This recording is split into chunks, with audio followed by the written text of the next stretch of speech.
So we're seeing a lot of signs of strength in the market. What's your current view of the market, and how much of it depends on the idea that the Fed is done hiking rates?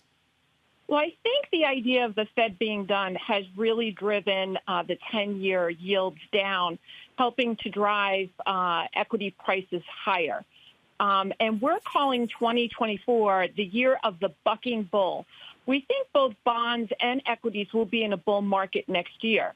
But in the very near term, equity prices are extremely overbought and yields are extremely oversold.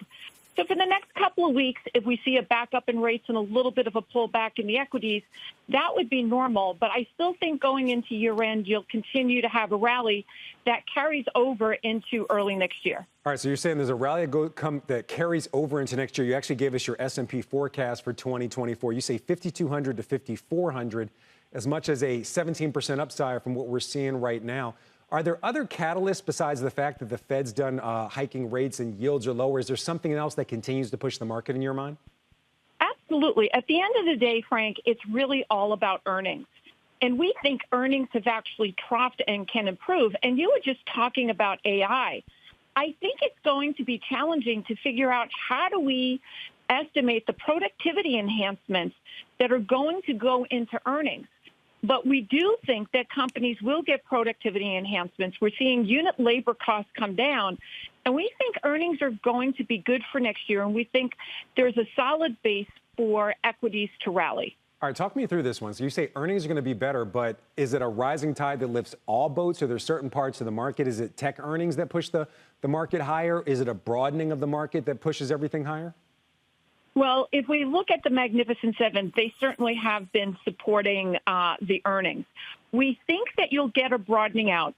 Pockets like small cap, we think can rally, even the banks, which are very oversold. But we want to rent them, not own them. We don't think there's leadership. So we think for a period of time, you'll get a broadening out. But I do believe that it's really technology that's still leading this market higher. All right. Important to know, we're showing the audience right now, the Magnificent Seven up over 97% year to date. You're also bullish on something that some people call a risk asset, Bitcoin. So give us a sense. We just talked about, you're laughing.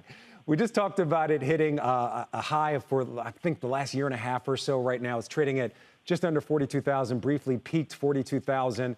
Are you bullish on Bitcoin? Are you bullish on cryptocurrency overall? And what about the stocks that are tied to cryptocurrency? So we are bullish Bitcoin. Now, there's really no way to value Bitcoin, so we're really using technical analysis here. And we have had a significant breakout. We do think that Bitcoin will test its all-time high. And if there are ETFs that eventually get launched, which it appears will happen, we think Bitcoin can actually make an all-time new high. And we do view Bitcoin as a store of value or something that you want to consider like internet cash. When we look at Ethereum, Ethereum is a technology, and most of the other cryptocurrencies are technologies. So there's still a lot of risk in those. But we believe with the SEC having had approved a future on Bitcoin, that Bitcoin now is a real asset. Again, it's going to be an extremely volatile asset. It can go up or down 80% at any time. We're also seeing some upward movement for the stocks that are tied to Bitcoin, names like Marathon and Riot. Are you bullish on those as well? I really don't have an opinion on those. But if people believe that Bitcoin is going higher, they're going to drive probably those stock prices higher.